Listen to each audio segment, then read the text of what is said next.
아멘. 여러분 혹시 클래식 음악 좋아하십니까? 네. 클래식 음악을 정말 사랑하시는 분들은 그 음악 감상, 클래식만을 듣기 위해서 아주 비싼 스피커와 앰프를 구입하기도 합니다. 저는 개인적으로 클래식 음악을 싫어하는 건 아닌데요. 언제 들었는지 마지막으로 들었는지 기억나지는 않습니다. 그게 싫어하는 거지라고 할 수도 있겠지만, 저도 가끔씩 클래식이 듣고 싶을 때가 있고 막상 듣다 보면 그 웅장한 그 음악 가운데 참 좋다라고 느낄 때가 있습니다.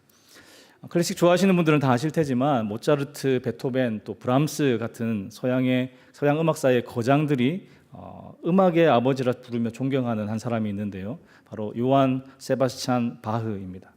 이 바흐는 1685년 독일의 한 음악 가문에서 태어났는데요. 어려서부터 음악과 또 신앙 속에서 자랐습니다. 주일 예배를 위한 교회 칸타타를 200편 이상 작곡했을 만큼 경건한 루터교 신앙을 가지고 있었고 생애 대부분을 이 교회와 관련된 음악을 만드는 데 헌신했습니다. 바흐에게 음악은 단순한 예술이 아니라 하나님께 드리는 예배였던 것이죠. 그래서 바흐는 작곡을 할 때마다 습관처럼 악보의 제일 앞에 JJ라고 적었고요. 그리고 작품을 마칠 때마다 반드시 SDG라고 적었습니다. 이 JJ는 라틴어로 예수여 도우소서라는 의미고요. SDG는 Soli Deo Gloria, 오직 하나님께 영광이라는 뜻입니다. 실제로 바흐의 칸타타 그리고 오라토리오 악보에 이런 흔적들이 남아 있는데요. 학자들은 이것이 단순히 그냥 음악적인 습관이 아니라 바흐의 신앙 고백이었다라고 설명합니다. 자신의 모든 음악에 하나님을 향한 신앙 고백과 헌신을 담았다는 것이죠. 그래서 바흐에게는 음악의 시작도 하나님이었고 음악의 마침도 하나님이었습니다. 오늘 우리가 함께 읽은 본문을 보니까 사도 바울도요, 바흐와 동일하게 시작도 하나님이시고 마침도 하나님이시다라고 선포합니다. 그런데 무엇의 시작과 마침이 하나님이십니까? 음악과는 비교할 수도 없이 위대하고 중요한 우리의 구원의 시작과 마침입니다. 우리의 구원이 전적으로 하나님의 은혜에 의해서 시작되었고 또 전적으로 하나님의 은혜에 의해서 완성된다는 것이죠. 성도 여러분, 혹시 구원의 확신이 흔들려 본 적이 있으십니까? 내가 정말 구원받은 것이 맞나? 내가 이 믿음을 끝까지 지킬 수 있을까? 매일 짓는 나의 이 죄 때문에 내가 구원에서 탈락하는 것은 아닐까? 이런 고민들 때문에 불안해 본 적 있으십니까? 사실 이런 고민은 누구나 하는 고민이지요. 저도 지금까지 제 구원에 대해서 수없이 많이 고민했고 의심했습니다. 왜냐하면 결국에는 이 구원이 우리의 삶에서 가장 실제적이고 또 가장 절실한 것이기 때문에 그렇습니다. 그래서 오늘 말씀은요, 단순한 어떤 교리 공부가 아니라 우리에게 구원의 확신과 자유를 주시는 하나님의 복음에 대한 말씀입니다. 오늘 말씀을 통해서 그 진리를 다시 한번 확인하고 그 진리 안에서 구원의 확신과 자유함을 누리는 저와 여러분 되기를 축원합니다. 그래서 처음부터 끝까지 은혜입니다라는 제목으로 메시지를 나누기 원합니다. 오늘 우리가 함께 읽었던 본문 로마서 8장 29절 30절 말씀은요, 별명이 하나 있습니다. 바로 구원의 황금 사슬, The Golden Chain of Salvation입니다. 그 내용은 예지, 예정, 소명, 칭의, 영화 이렇게 5단계로 이루어지는 구원의 과정인데요. 이 5가지 구원의 단계가 마치 황금으로 만든 사슬처럼 체인처럼 견고하고 또 끊어지지 않는 연속성을 가지고 있기 때문에 구원의 황금 사슬이라고 부릅니다. 이 중에 구원의 첫 번째 단계인 예지, 미리 아심에 대해서 살펴보기 원하는데 오늘 본문 29절을 다시 한번 읽어보겠습니다. 29절입니다. 하나님이 미리 아신 자들을 또한 그 아들의 형상을 본받게 하기 위하여 미리 정하셨으니 이는 그로 많은 형제 중에서 맏아들이 되게 하려 하심니라. 하나님이 미리 아신 자들, 하나님께서 구원받을 자들을 미리 선택하셨다는 예정에 대해서는, 예정론에 대해서는 많이 들어보셨을 텐데요. 그 예정 이전에 하나님께서 그들을 미리 아셨다는 것을 예지라고 부릅니다. 그런데 무엇을 미리 아셨다는 말일까요? 많은 사람들이 여기서 조금 오해를 하는데요. 흔히 하나님께서 창세 전에 미래를 내다보시고 누가 복음을 받아들이고 예수님을 믿을지 미리 아셨기 때문에 그 사람들만 구원받도록 예정하셨다라고 생각합니다. 물론 하나님은 전지하신 분이시죠. 모든 것을 아시는 분입니다. 그래서 얼핏 보면 그 생각도 참 타당해 보입니다. 그런데 여러분 그렇게 이해를 하게 되면 구원의 시작점이 하나님이 아니라 무엇이 됩니까? 사람의 결단이 되는 것이죠. 결국 구원의 주도권이 하나님이 아니라 사람에게 있는 셈입니다. 내가 장차 미래에 예수님을 믿을 것이기 때문에 하나님께서 나를 예정하셨다라고 한다면 그 안에 인간의 공로가 내 지분이 섞이게 된다는 것이죠. 구원에 어느 정도 내 지분이 들어가 있다라고 생각한다는 것이죠. 그런데 성경은 그렇게 말씀하지 않습니다. 헬라어 원문 성경을 보시면 미리 아셨다, 프로기노스코라는 이 단어는 단순히 정보를 미리 안다는 것이 아닙니다. 이 사람이 나중에 하나님을 믿을지 안 믿을지와 같은 정보를 미리 안다는 것이 아니라 이 단어는 사랑으로 미리 선택하셨다라는 의미를 담고 있습니다. 이 기노스코라는 단어가 알다라는 의미도 있지만 선택하다라는 의미도 있거든요. 여러분 우리가 잘 아는 히브리어 단어 있죠. 야다라는 단어가 있습니다. 그것도 마찬가지죠. 문자적으로는 알다라는 뜻이지만 그냥 어떤 정보를 아는 것이 아니라 부부가 서로 깊이 아는 것처럼 사랑과 언약의 관계 안에서 아는 것을 의미하는 겁니다. 신명기 7장 6절에서 8절 말씀을 한번 보실까요? 하나님께서 이스라엘을 향해 이렇게 말씀하시는데요. 제가 한번 읽겠습니다. 너는 여호와 내 하나님의 성민이라. 내 하나님 여호와께서 지상 만민 중에서 너를 자기 기업의 백성으로 택하셨나니 여호와께서 너희를 기뻐하시고 너희를 택하심은 너희가 다른 민족보다 수요가 많기 때문이 아니니라. 너희는 오히려 모든 민족 중에 가장 적으니라. 여호와께서 다만 너희를 사랑하심으로 말미암아 또는 너희의 조상들에게 하신 맹세를 지키려 하심으로 말미암아 자기의 권능의 손으로 너희를 인도하여 내시되 너희를 그 종되었던 집에서 애굽 왕 바로의 손에서 속량하셨나니. 하나님께서 이스라엘을 택하신 이유는 그들이 강해서도 숫자가 많아서도 아니었습니다. 오직 하나님께서 그들을 사랑하시기로 작정하셨기 때문입니다. 이것이 바로 성경이 말하는 미리 아심의 의미입니다. 그래서 하나님께서 우리를 미리 아셨다는 것은 우리를 특별히 택하시고 사랑으로 품으시고 언약을 맺으셨다라는 의미인 것이죠. 그렇기 때문에 구원은 결코 우리의 결단에서 출발하는 것이 아니라 하나님께서 먼저 우리를 아시고 사랑하신 데서 시작되는 것입니다. 여러분 부모가 아이를 낳을 때를 한번 생각해 보십시오. 아이가 스스로 내가 태어나면 엄마 아빠를 먼저 사랑해야지 라고 이렇게 결단해서 태어나는 것이 아닙니다. 부모가 먼저 그 아이를 사랑하기로 결정하고 태어나기도 전부터 이름을 짓고 또 그 아이를 품을 준비를 하는 것이죠. 이 아이의 존재 자체가 이미 부모의 사랑 안에 있듯이 우리의 구원도 하나님께서 창세전부터 우리를 먼저 사랑하시고 품으신 그 사랑 안에서 시작된 것입니다.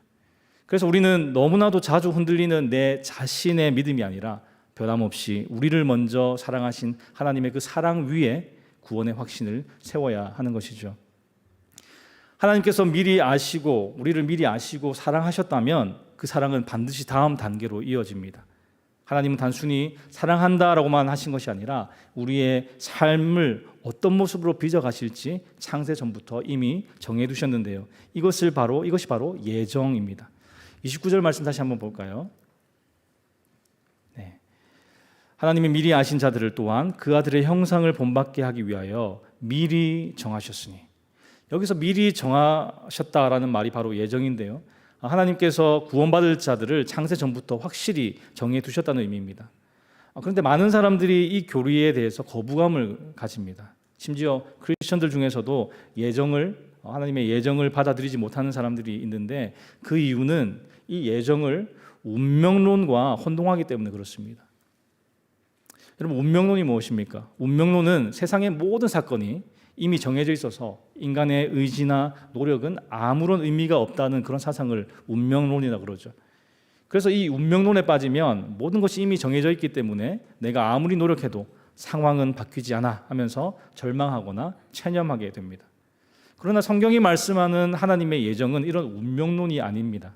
어떤 비인격적인 힘이 사람을 끌고 가는 것이 운명론이라고 하면 예정은 살아계신 하나님께서 사랑으로 택하시고 은혜로 부르시며 끝까지 책임지시는 언약적인 약속입니다. 그래서 예정은 우리를 체념하게 만드는 것이 아니라 오히려 감사하게 만들죠. 내 구원이 내 힘이 아니라 하나님의 은혜로 시작되었구나. 이 확신이 생기면 우리는 더 적극적으로 하나님의 은혜에 감사하게 되고 또 하나님만 높이게 되는 것입니다. 그리고 이 예정에는 분명한 목적이 있는데요, 단순히 우리가 죽어서 천국 가게 하시려고 우리를 예정하신 것이 아닙니다. 29절에 보니까 그 아들의 형상을 본받게 하기 위하여 미리 정하셨으니, 이렇게 말씀하고 있죠. 하나님은 우리가 그리스도를 닮아가게 하시려고 창세 전부터 예정하셨습니다. 우리 인생에서 일어나는 모든 상황을 사용하셔서 우리를 막 다듬으시고 녹이시고 매끄럽게 하시고 조각하시고 또 윤내시고 형상을 빚으셔서 그 아들 예수 그리스도에 가깝게 만드신다는 것이죠. 그리고 그 목적의 마지막은 예수님을 많은 형제들 가운데 맏아들로 높이시는 데 있습니다. 이게 무슨 뜻일까요, 여러분? 영접하는 자, 곧 그 이름을 믿는 자들에게 하나님의 자녀가 되는 권세를 주셨으니, 요한복음 말씀인데요, 이 말씀은 우리가 예수 그리스도를 영접하고 믿을 때에 우리를 하나님의 가족으로 입양해 주시고 하나님의 자녀로 삼아 주시겠다는 약속이죠. 그래서 우리는 자연스럽게 하나님의 아들이신 예수 그리스도와 무슨 관계가 됩니까? 형제가 되고 예수님은 하나님의 맏아들이 되십니다. 옛날 고대 사회에서 맏아들의 자리는 단순히 첫째 아들이라는 의미가 아니었죠. 맏아들은 집안의 상속자이자 대표였습니다. 아버지의 재산과 명예를 이어받고 동생들을 돌보며 가문의 책임을 짊어지는 그런 자리였습니다. 그래서 예수님이 많은 형제 중에서 맏아들이 되신다라는 것은 예수님께서 하나님의 집안을 대표하는 장자가 되셔서 하나님의 가족 가운데 첫째로 높임을 받으시고 우리를 그분의 동생으로 삼으셔서 하나님의 자녀로 함께 영광을 누리게 하신다는 위대한 복음의 선언인 것이죠. 사랑하는 성도 여러분, 우리의 구원은 내가 붙잡고 있는 것처럼 보이지만 사실은 하나님께서 먼저 붙드셨고 지금도 붙들고 계십니다. 결코 나의 결단이나 나의 공로에서 시작된 것이 아니라 하나님께서 창세전부터 나를 아시고 사랑하시며 예정하셨기 때문에 오늘 우리가 믿음을 가지고 이 자리에 서 있는 것이죠. 그래서 우리는 흔들림 없이 구원의 확신을 누릴 수 있는 것입니다. 그런데 우리가 살아가다 보면 변덕스러운 우리의 감정이나 연약한 모습을 보면서 그 확신이 약해질 때도 있습니다. 그럴 때 우리가 바라보아야 할 것은 우리 자신이 아니라 우리의 연약함이 아니라 변함없이 먼저 우리를 사랑하신 하나님의 은혜입니다. 그 은혜를 바라볼 때 우리의 확신은 흔들리지 않고 감사와 담대함 속에서 살아갈 수 있습니다. 혹시 여러분 가운데 내가 끝까지 이 믿음을 지킬 수 있을까 하는 두려운 마음이 있으십니까? 그렇다면 오늘 이 말씀을 꼭 붙드시기 바랍니다. 구원의 시작이 나에게 있지 않다면 구원의 완성도 나에게 있지 않습니다. 구원은 처음부터 끝까지 하나님의 은혜입니다. 내 삶의 시련도 또 눈물도 답답함도 결국은 나를 예수님의 형상으로 빚어가시는 하나님의 손길임을 믿으시기 바랍니다. 그리고 우리의 맏형 되시는 예수님을 바라보면서 감사와 소망으로 하루하루 걸어가시는 저와 여러분 되시기를 주님의 이름으로 축원합니다. 우리가 앞에서 살펴본 예지와 예정이 창세 전에, 그러니까 시간을 초월한 하나님의 뜻 안에서 이루어진 구원의 과정이라면 이제 소명과 칭의는 우리의 삶 속에 시간과 공간 안에서 실제로 일어나는 구원의 적용이라고 할 수 있습니다. 하나님께서 구원 계획을 세우셨다면 이제 그 계획이 우리 삶 가운데 구체적으로 이루어져야 하지 않겠습니까? 바로 그 구원의 적용을 여시는 단계가 소명과 칭의입니다. 오늘 본문 30절 상반절을 다시 한번 보시면 또 미리 정하신 그들을 또한 부르시고, 여기서 여러분 이렇게 부르시고 이 단어는 소명, 부르심, 콜링이라는 말입니다. 여러분 소명, 부르심, 콜링이라는 단어 들으면 무엇이 떠오르십니까? 소명. 지난주에 설교하셨던 박소명 목사님, 저는 그게 먼저 떠오르던데요. 네. 부르심, 콜링, 이 단어를 떠올리면 아마 많은 분들이 목회자나 선교사를 먼저 생각하실 겁니다. 실제로 신학교 입학 면접에서 가장 먼저 하는 질문이 이겁니다. 어떻게 소명을 받았습니까? 목회자나 선교사로서의 어떤 직분적인 혹은 사역적인 부르심이 있는지 확인하는 것이죠. 그런데 오늘 본문에서 말하는 부르심은 그것보다 더 본질적이고 더 근본적인 의미를 담고 있습니다. 여러분, 성경은 하나님께서 모든 사람을 복음으로 초대하신다라고 말씀합니다. 예수님께서 제자들에게 이렇게 명령하셨죠. 너희는 온 천하에 다니며 만민에게 복음을 전파하라. 복음을 들어야 할 대상이 만민이라는 것입니다. 이것을 외적 부르심이라고 하는데요. 교회에서 설교를 들을 때나 누군가로부터 복음을 전해 들을 때 모든 사람은 동일하게 하나님의 초청을 듣습니다. 그러나 문제는 모든 사람이 그 부르심에 응답하지 않는다는 것이죠. 똑같은 말씀을 들어도 어떤 사람은 마음이 열리고 변화되지만 또 어떤 사람은 아무런 반응 없이 그저 흘려보냅니다. 그러나 오늘 본문에서 말하는 이 부르심은 하나님께서 예정하신 자들에게 주어지는 구원으로의 초청을 의미합니다. 이것을 효과적인 부르심 혹은 내적 부르심이라고 하는데요. 하나님께서 미리 아시고 예정하신 자들의 그 마음을 성령으로 감동시키셔서 반드시 믿음으로 응답하게 하시는 성령의 은혜로운 역사입니다. 요한복음 6장 37절 말씀을 한번 보시면 아버지께서 내게 주시는 자는 다 내게로 올 것이요. 하나님께서 미리 아시고 예정하신 자들은 모두 예수님의 부르심에 곧 복음에 반드시 응답하게 됩니다. 그래서 로마서 8장 30절에서 말하는 이 부르심은요, 단순한 초청이 아니라 반드시 구원에 이르게 하는 하나님의 능력 있는 부르심, 즉 효과적인 부르심이란 것이죠.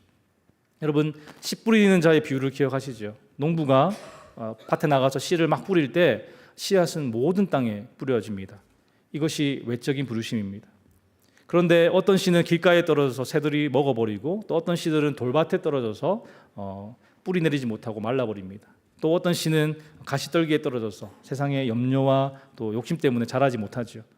그러나 좋은 땅에 떨어진 씨는 30배, 60배, 100배의 열매를 맺습니다. 여러분, 복음도 이와 같습니다. 모든 사람에게 전해지지만 어떤 이는 거절하고 어떤 이는 그냥 흘려 보내버립니다. 그러나 하나님께서 은혜를 베푸셔서 어떤 사람의 마음밭을 갈아엎고 성령의 비와 햇빛을 주시면 그 씨앗은 반드시 싹이 트고 자라서 열매를 맺습니다. 이것이 바로 효과적인 부르심입니다. 사랑하는 여러분, 우리가 예수님을 믿게 된 것은 우리 마음밭이 원래 좋은 땅이었기 때문이 아닙니다. 하나님께서 우리의 마음밭을 갈아엎으시고 은혜의 비를 내리셔서 믿음이 싹트게 하신 것이죠. 그래서 우리의 구원은요, 처음부터 끝까지 전적으로 하나님의 은혜인 것입니다. 하나님께서 우리를 효과적으로 부르셨다면 반드시 이어지는 단계가 있는데 바로 칭의, 의롭게 하심입니다. 하나님께서 미리 아시고 또 예정하시고 부르신 자들은 반드시 의롭게 하신다고 오늘 본문은 말씀합니다. 이 칭의라는 것은 말 그대로 하나님께서 죄인을요, 의롭다고 칭해 주시는 겁니다. 그런데 여기서 두 가지 중요한 점이 있는데, 첫 번째는 칭의가 죄인을 실제로 의로운 상태로 바꾸어 놓는 것이 아니라는 겁니다. 여러분, 예수님 믿은 후에 의롭다함을 받으신 후에 칭의를 받으신 후에 단 한 번도 죄를 짓지 않았습니까? 믿기 전보다 죄를 덜 지을 수는 있겠지만 우리는 여전히 연약해서 죄의 유혹에 자주 넘어갑니다. 그럼에도 불구하고 하나님께서 우리를 의롭다 하시는 것은 우리가 의로운 상태로 바뀌어서가 아니라 예수 그리스도의 의를 우리에게 덧입혀 주셨기 때문입니다. 하나님께서 그리스도의 의를 죄인인 우리에게 전가하셔서 우리를 의로운 자로 간주해 주시는 것이죠. 이것을 신학적인 용어로 의의 전가라고 부릅니다. 그리고 칭의에 있어서 두 번째로 중요한 점은 칭의가 법정적 용어라는 사실입니다. 법정은 굉장히 엄중한 곳이고 또 공의로 다스려지는 곳이죠. 법원 입구나 로비에 보면 항상 정의의 여신이라는 그 조각상이 서 있습니다. 이렇게 수건으로 눈을 가린 채 한 손에는 이렇게 저울을 들고 있고요, 다른 한 손에는 칼을 들고 있습니다. 저울은 옳고 그름을 공정하게 판단하는 법의 공정성과 공평함을 상징하고, 칼은 엄정함과 사법의 권위를 나타냅니다. 그리고 눈을 가린 것은 주관적인 편견이나 또 선입견 없이 공평하게 재판하겠다는 의미입니다. 이처럼 엄중한 법정에서 재판장이신 하나님께서 죄인인 저와 여러분을 향해 너는 의롭다, not guilty라고 선언하시는 것이 바로 칭의입니다. 그런데 여러분, 우리가 어떻게 칭의를 받을 수 있습니까? 칭의의 근거는 무엇입니까? 그리고 칭의를 받으면 어떤 결과가 주어집니까? 이 모든 것을 한 문장에 담고 있는 구절이 있는데요. 로마서 5장 1절 말씀입니다. 로마서 5장 1절 함께 읽어보겠습니다. 그러므로 우리가 믿음으로 의롭다 하심을 받았으니 우리 주 예수 그리스도로 말미암아 하나님과 화평을 누리자. 우리는 어떻게 의롭다 하심을 받습니까? 칭의는 우리의 선행이나 공로가 아니라 오직 믿음을 통해 주어집니다. 그럼 우리가 의롭다 하심을 받는 근거는 무엇입니까, 여러분? 그 근거는 우리 안에 있는 것이 아니라 오직 예수 그리스도의 십자가와 부활에 있지요. 그리고 우리가 의롭다 하심을 받으면 어떤 결과가 주어집니까? 죄로 인해서 하나님과 원수되었던 저와 여러분이 하나님과 화목하게 됩니다. 칭의는요, 단순히 죄 사함으로 끝나는 것이 아니라 하나님과의 새로운 관계 안에서 살아가는 길을 열어줍니다. 법정에서 무죄 판결을 받은 사람을 한번 생각해 보실까요? 이 무죄 판결은 그 사람이 단순히 죄인의 신분에서 벗어나게 해주는 것으로 끝나지 않습니다. 더 나아가서 그 사람이 사회와 다시 화목하게 살아갈 수 있는 새로운 길을 열어주죠. 마찬가지로 하나님께서 우리를 의롭다 하신 것은 단지 죄에서 면제된 상태로 머물게 하려는 것이 아니라 하나님과의 관계를 회복시키고 우리를 그 화평 가운데 살게 하시려는 겁니다. 사랑하는 성도 여러분, 하나님께서 우리를 효과적으로 부르셨기에 우리가 예수님을 믿게 되었고 또 하나님께서 의롭다 하셨기에 우리는 지금 이 순간 의인의 신분으로 서 있습니다. 칭의는 우리의 행위가 아니라 오직 예수 그리스도의 십자가와 부활에 근거한 은혜의 선언입니다. 그래서 우리의 구원은 내가 붙잡고 있는 것처럼 보이지만 실상은 하나님께서 붙잡고 계신 은혜인 것이죠. 제가 한국에서 그리고 미국에서 청소년 사역을 총 한 7년 정도 했는데요. 아이들을 볼 때마다 참 안타까웠던 게 하나 있습니다. 그 아이들이 자기의 구원의 확신을 자기 자신에게 두고 있다는 것이죠. 내가 죄를 지었나, 얼마나 지었나, 얼마나 덜 지었나, 여기에 자신의 구원의 확신을 두고 있다는 겁니다. 그래서 수련회 다녀온 직후에는 정말 이 아이가 하나님과 가까워졌다고 느끼기 때문에 구원의 확신이 충만합니다. 그런데 한 달, 두 달 지나면 자신의 반복되는 죄와 게으름, 또 거룩하지 못한 습관들 때문에 영적으로 어두워지고 구원의 확신을 잃어버립니다.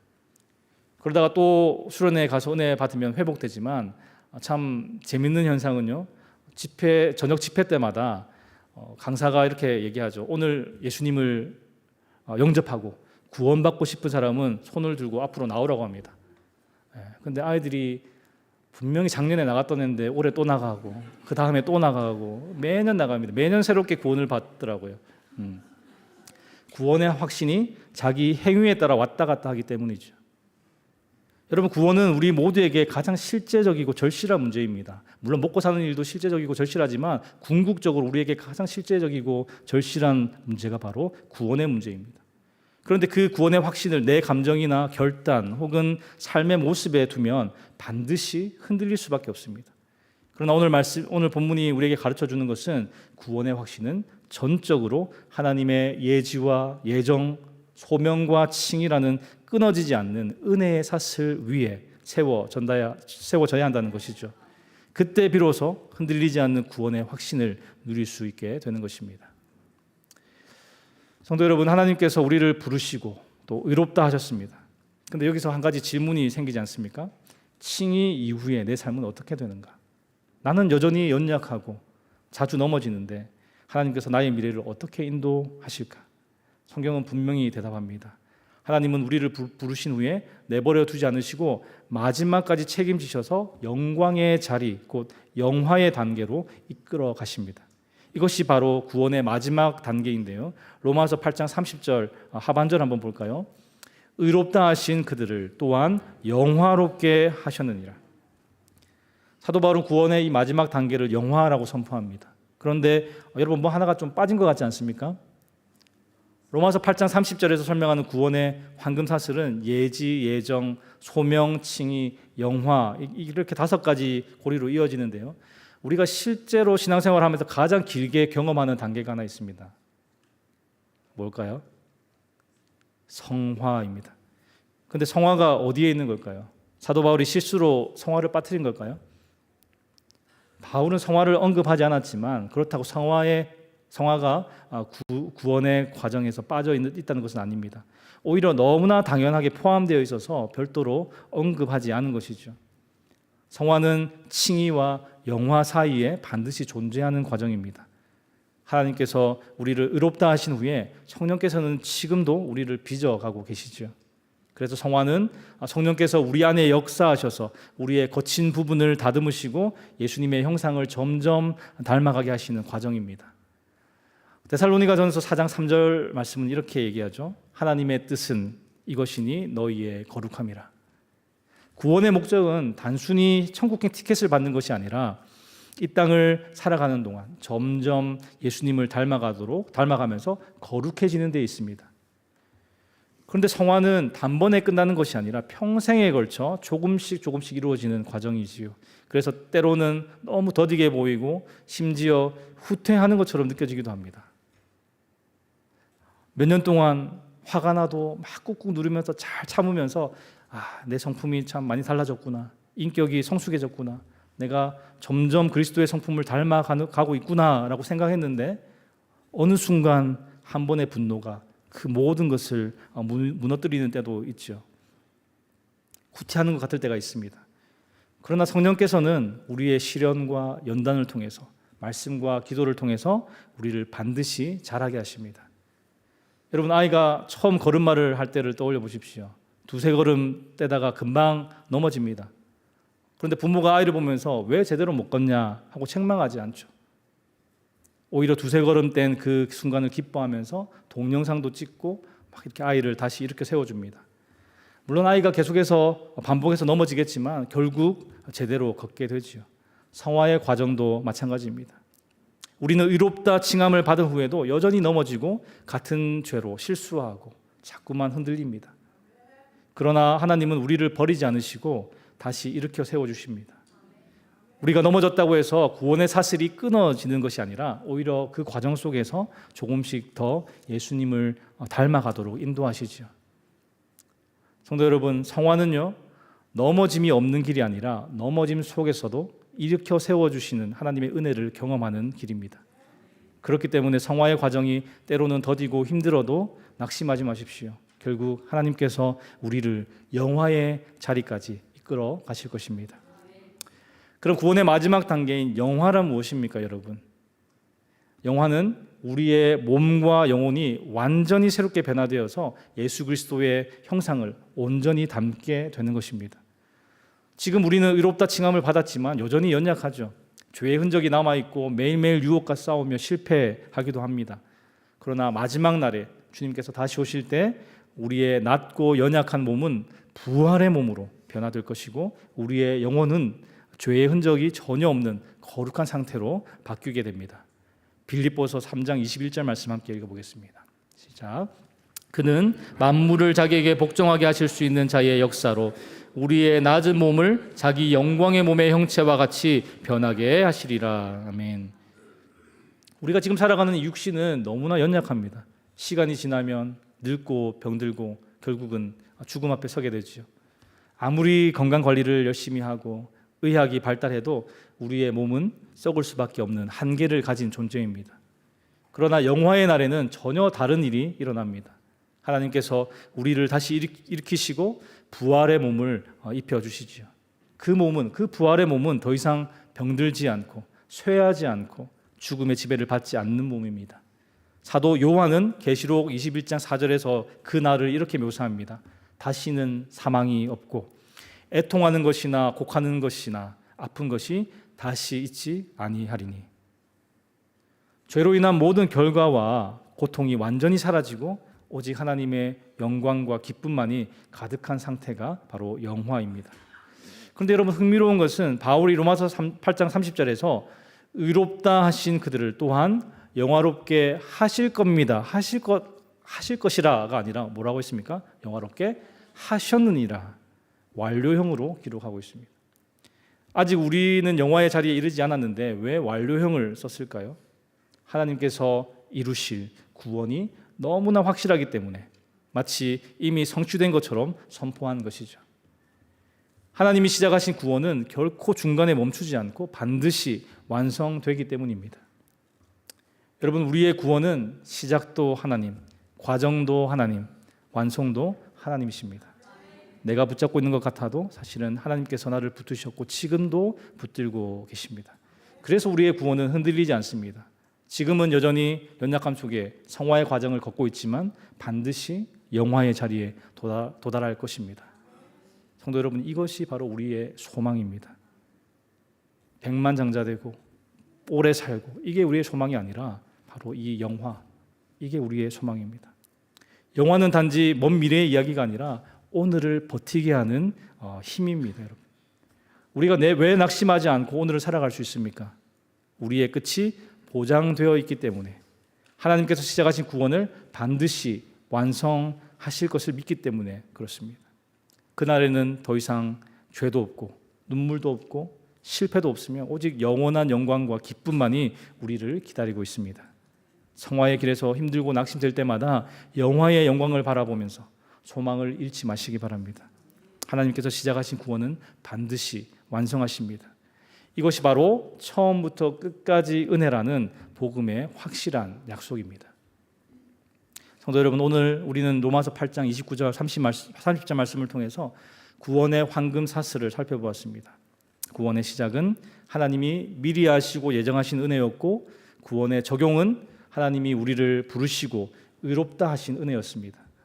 그리고 구원의 완성은 하나님이 마지막까지 책임지시고 영화롭게 하실 은혜입니다. 이 모든 과정을 꿰뚫는 진리는 단 하나입니다. 구원은 처음부터 끝까지 하나님의 은혜라는 사실이죠. 그래서 우리는 흔들리지 않는 구원의 확신을 가져야 합니다. 우리의 감정이나 우리의 결단, 우리의 연약한 어떤 행위 위에 확신을 세우면 반드시 무너지지만, 변함없는 하나님의 은혜와 그 약속 위에 세워질 때 우리의 확신은 결코 흔들리지 않습니다. 혹시 지금 여러분들 삶 속에서 고난이나 실패 때문에 낙심하고 계십니까? 기도가 응답되지 않아서 마음이 무너지는 분들 계십니까? 여전히 반복되는 죄의 습관 때문에 자신을 정죄하고 계십니까? 오늘 말씀을 붙으십시오. 하나님은 여러분을 버리지 않으십니다. 하나님은 우리를 부르셨고 의롭다 하셨으며 마지막에 반드시 영화롭게 하실 것입니다. 이 확신이 있을 때 우리는 오늘의 삶을 감사와 소망 가운데 살아갈 수 있습니다. 우리의 구원은 나의 손에 달린 것이 아니라 하나님의 손에 달려 있습니다. 하나님께서 붙들고 계시기 때문에 우리는 끝까지 견딜 수 있고 마침내 주님 앞에 서게 될 것입니다. 사랑하는 여러분, 구원은 시작도 하나님이 하셨고 적용도 하나님이 이루셨으며 완성도 하나님이 보장하십니다. 그러하기에 낙심하지 말고 담대히 믿음의 길을 걸어가십시오. 끝까지 책임지시는 하나님을 신뢰하면서 이번 한 주간도 감사와 소망으로 살아가시는 저와 여러분 되시기를 주님의 이름으로 축원합니다. 우리 다 함께 일어나서 우리 말씀을 생각하며